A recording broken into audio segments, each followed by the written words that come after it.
আমি ওকে সবচেয়ে আগে যেটা আমি ওর প্রশংসা করব সেটা হচ্ছে যে ও সোনু নিগমজির এত ভক্ত, কিন্তু ও ওনাকে ওর গায়কিটাকে নকল করে না।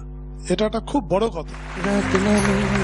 তোমার গলার মধ্যে একটা সুন্দর রোমান্টিক মানে ভাব আছে, একদম পারফেক্ট, সুন্দর গেয়েছে। Thank you so much. Thank you দাদা। দেখা যাক আমিনায় কতটা ফুল ফুটলো। খুবই ভালো গেয়েছো। ইনফ্যাক্ট এই গানটা তোমাদের সবার প্রিয়, আমাদের সবার প্রিয় উস্তাদ রাশিদ খান, ও আমার ছোটবেলার বন্ধু। খুব ভালো লাগলো তোমার গান। তোমার আমার যেটা সবচেয়ে ভালো লাগলো, তুমি তোমার অরিজিনাল গলায় গান। কিন্তু আমাকে তো একজনকে বাঁচতে হবে।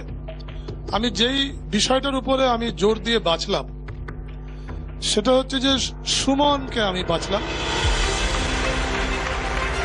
কারণ সুমনের গানে যেটা আমি পেয়েছি সেটা হচ্ছে স্বতন্ত্র, মানে ওর একটা নিজস্ব গলায় ও গাইছে, যে গানই গাইছে ও নিজস্ব গলায় গাইছে। থ্যাংক ইউ দাদা, থ্যাংক ইউ। তার মানে